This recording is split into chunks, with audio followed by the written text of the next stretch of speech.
welcome back to another episode of Psychonaut Sessions, your home for all things psycho.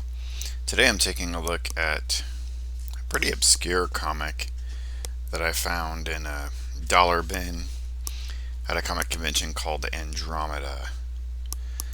So, I normally am into kind of the 80s black and white independent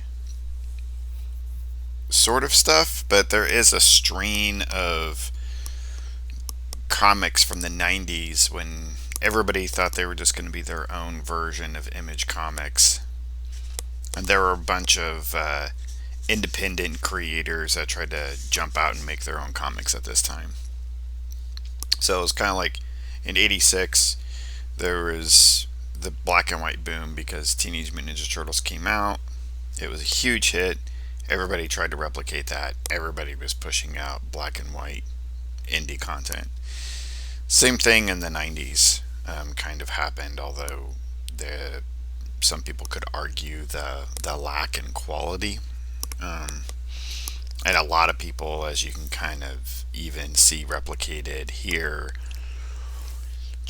we're trying to very much directly mimic that Image Comics style by the artist Jim Lee, Rob Liefeld most especially. So sometimes you just get a lot of like stuff, that's just, wasn't really worth a whole lot, but sometimes you got some pretty cool and obscure things that came out of that as well. So I'll dive into some cool 90s stuff anytime. So I found this piece, 1993, so it's right during that time in the comics industry. And I have no idea where this came from. There is a comic series in the 70s, I think 77, called Andromeda that had about 5 or 6 issues. Same title, like same logo almost. So very similar. And if you go on to mycomicshop.com, this is listed as the second series to that. But that series, I can't find any information on other than it looks like it was a sci-fi series that was an anthology that would have like stories from different creators like Jack Vance and other sci-fi writers at the time. This isn't an anthology, and it looks like it's kind of just like a whole different creative team, whatever. I mean, this looks like something that was produced by a bunch of teenagers in the 90s.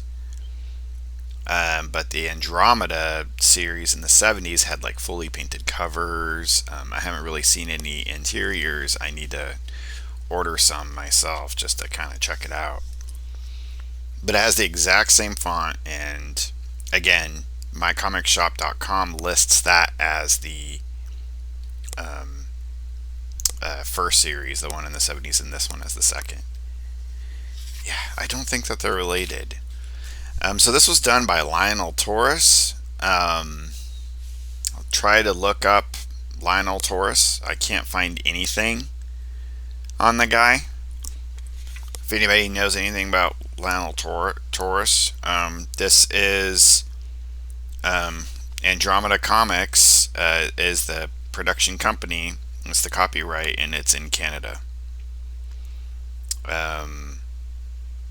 No, I'm sorry, New York. New York. Oh no, it is printed in Canada. So, printed in Canada, but published by Andromeda Comics, based in New York. So, don't know anything about Andromeda Comics or the title.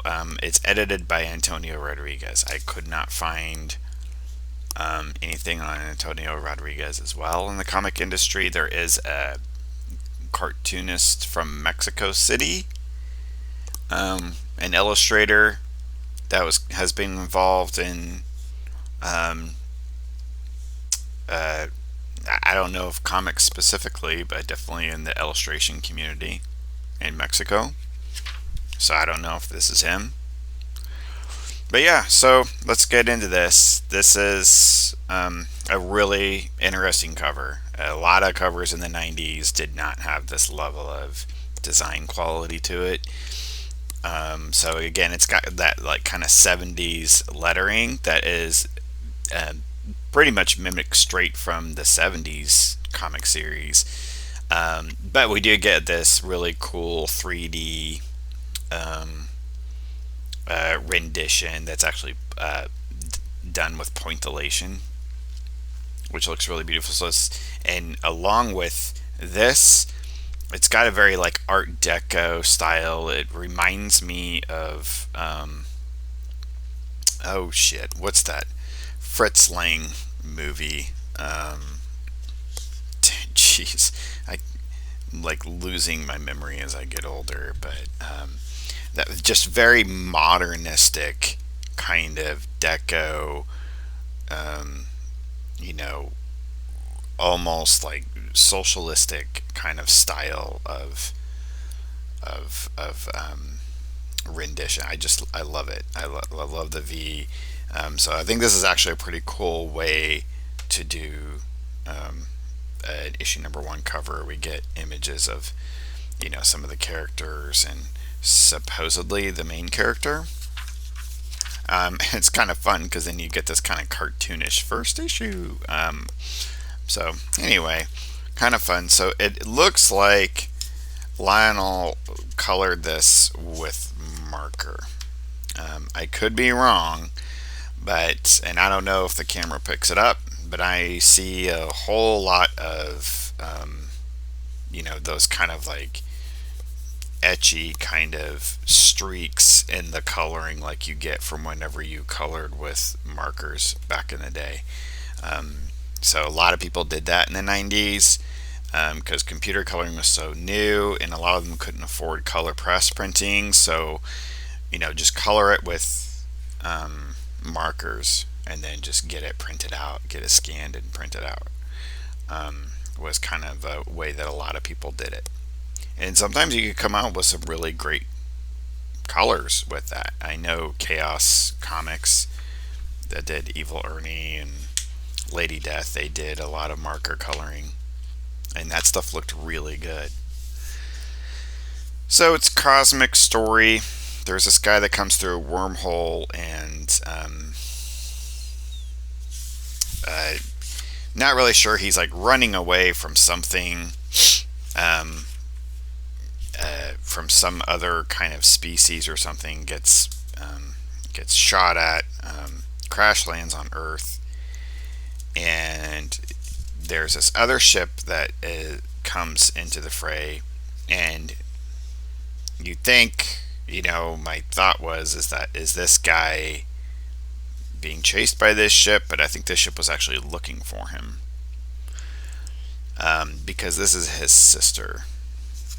And so it's kind of like a stranger in a strange land sort of thing, but it's like his sister is also looking for him at the same time. That's kind of the basic concept. Really, I want to point out just how like fun and bright the coloring is. The art style is got actually a deco-ish quality. It's actually very interesting.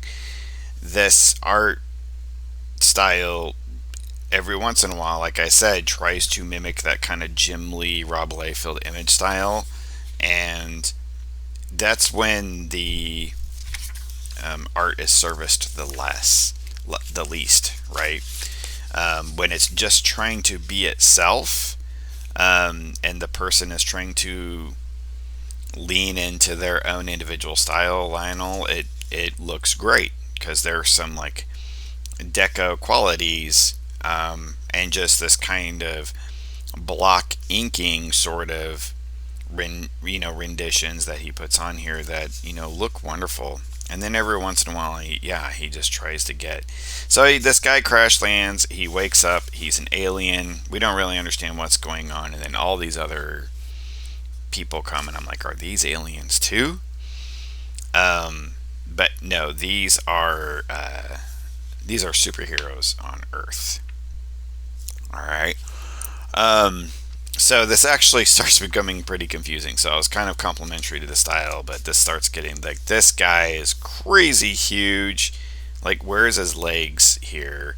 The just the foreshortening is just so off. Like, this guy, I mean, just the way everyone is, it's so weird and wonky. Um, like, this guy would be like way down here. I guess, I don't know. Is he standing like, this is supposed to be just Central Park? Cool.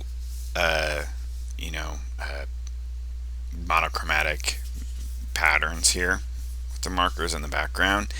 One of the hardest things about this book, though, is they decided to color in the letter boxes with a dark color too.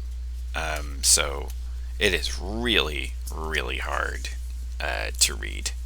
Made it very difficult, unfortunately. Um, and then with, where there were blacks, he just went with straight blacks, or dark grays, so with no other kind of highlighting on the coloring, so it was really hard to kind of make out some of the, but really cool, kind of just like wonky looking faces sometimes that I really enjoyed. Remind me of like Life Brigade, um, whatnot. And to be fair to him, so they get into, of course, they get into a superhero brawl. Um, and here's our first like major splash page of a fight, which was actually done kind of well.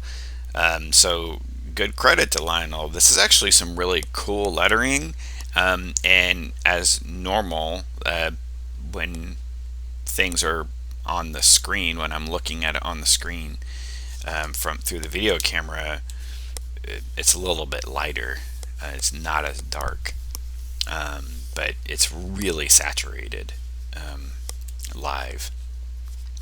And unfortunately, too, if you look, this is something that is not typical of something like a Rob Liefeld comic. There are a lot of backgrounds with a pretty well done perspective, but it's all inked out with this, like, deciding to go with this like dark turquoise marker. And so it's just, and again, look at the boxes too. So it's just, imagine while you're looking at this that live, it's about twice as dark, in person. So really hard to make out, unfortunately. They're able to knock the guy out. Do not understand this dude. Is he a giant, can grow into a giant and then grow small again? Is he just like, the proportions and perspectives of this dude, I don't understand. These are all pretty generic heroes, like 90s style heroes. And then I thought this was fun. This was fun, as all the detail that's like in this book. And then here's the base. They call it the Dark Towers. This is their base. It's the United Nations Security Council's facility, which monitors the stratosphere and outer space with it, and uses through the use of highly sophisticated satellites. So this is their base, and it's just these black like obsidian looking blocks. Like, what? Like, was he just tired of drawing and he just like, or was that like intended? It's actually kind of cool looking. I actually really like it, and I love the foreground here, and we get a little bit of like, native life. This is supposed to be Earth, but it almost just feels alien in and of itself. Really well done on the clouds and the night sky. I mean, this is not, and the way that the lighting is kind of done here, on the cliffs. I mean, that he's not skimping here, so I think this design's probably intentional. So yeah, they're talking, and this is the kind of thing that I really loved about this. It's just like, so they're monitoring, or not monitoring, they're kind of not experimenting, but just observing the alien, because he's knocked out, with like their scientists that they have in their group or whatever. And this is the room. So he's really trying for, different perspectives and stuff, but just this, he's like, screw it. He probably made a grid, to help create this. level of perspective, and just like I'm keeping it, maybe, I don't know, but very interesting floor pattern. So it's just a lot of wonky, fun things for the eye to look at here. And then we get just like random things. So the main dude is talking to the scientists about like, oh, he's got like an anatomy that we don't like. He must be an alien, and blah blah blah blah blah. And then there's like just weird scenes where these guys yelling, and I don't know, is this, I don't know who this guy is. His face just shows up. I don't know if this guy is supposed to be the helmeted guy, but apparently, like, they're in trouble because they assaulted the alien, and they're getting threatened by this ship up above or something. And he's like, well, he attacked first or whatever, but he actually didn't. He actually never attacked first, and it was just a really weird argument, and I don't know that all of this was like thought out very well. Very interesting image of this president or general or whatever, whoever it is. But this kind of like, white highlight here, which looks like it actually maybe should have been shadow, but they decided to go with a white highlight. Don't know what the purpose of that is, but it kind of just looks cool. That's the kind of things I like about this guy's artwork. And then this is like really cool. Just the design elements. This is some of the pieces to this guy's work could like fit on a record album or something. We get some random stuff here of some of the characters, of who some of the characters are. So this main dude's name is Commander Atlas Power. Commander Atlas Power. This dude's Deep Sea. I guess because he came in Deep Sea. Enigmas, which is kind of cool looking, and Disruptor, which is hard to tell the two of these guys apart in some cases. But yeah, Commander Atlas Power. So that's like the middle. So this is the commander of the alien ship that's floating up above that the sister of that dude is in, and I guess there's some conflict between him and her. She's like the princess, and he wants to be in charge, but she wants to be in charge. I don't know. It didn't make a whole lot of sense. But look at the coloring and the highlight of like the red light on here too. Just like a lot of fun. Visually, color-wise, this was pretty spectacular to look at. And his lettering was pretty cool. It's just, unfortunately, he colored in a lot of the panels. The design, this was a little confusing. She apparently sent out some extra dudes to go hunt him down. So they're like her elite warriors or whatever. They sends them down to Earth to find her brother.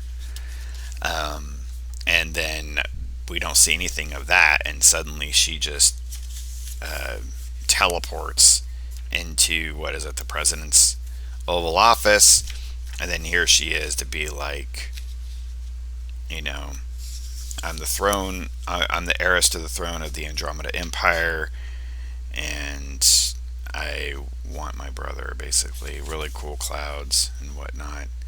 It's just weird because she looks so different here than she does here. I guess that all of those dreads are part of like the helmet.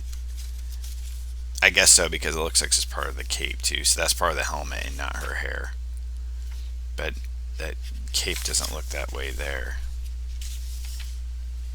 So I guess it depends on how much the artist wanted to actually put in that detail. But anyway. So there's some tussling, and then she's like, well, if you don't give me my brother, then she teleports the people over from her ship.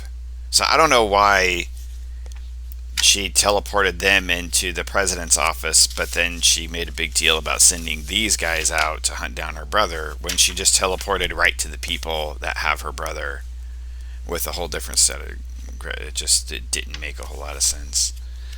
These look like the people from Alpha Flight, the twins from Alpha Flight, like 100%. Yes, so some of these designs look kind of generic, but some of them are kind of cool. So she's obviously, the chick in the front, kind of done different. It's just her naked, but it's kind of cool design element. But she definitely looks different here. I like her with the headdress on. That headdress is cool. These are the two fire twin people that were on the good guy team called Fire and Fury. So these are like pinups that Lionel Torres did. And then we've got what looks like previews of the next issue of the ensuing battle to come. So we got some black and whites here. The black and whites are pretty cool. Yeah, just a lot of thick black inks. And I like his coloring. It just would be cool to have it printed in such a way that it wasn't so saturated. And to be honest, the story is a little confusing. So we do have some ads here from Bonagram. Does anybody know anything about Bonagram, the comic company? So this isn't that Andromeda Comics is the company for this one, but The Magnificents and the Misfits. And then here's another ad for Tori Shikita from Relative Burn. No clue. Never heard of any of these. So I guess these came from Canada. It'd be great to kind of know some more about these. And just an ad for the comic that we're reading. Again, really cool. So really like that. And then we get a little bit of, from Lionel. And they do have a Bronx, New York address, so maybe it is New York based, and it was just printed in Canada. But he does kind of talk about briefly, Jim and Todd from Image. Definitely he was inspired by them. This definitely seems like it was something that he really worked hard at and really wanted to come into fruition. Like he worked very hard to get this up and going. And unfortunately, I think I've only seen one other book out on myconshop.com. There's a number 2 out there somewhere, but it's not available. Number 1 is, so number 2 I think is probably more rare, which that's usually the case. Usually the number 1s had the higher print run. This looked way more like the Andromeda title from the 70s series, but yeah, I don't know the connections. If anybody wants to help me out here, if anybody knows where I can get a number 2, or if they know anything about the connections between this series and the one in the 70s, I'd love to know. Or if anybody knows anything about Lionel Torres, and if he's still making comics.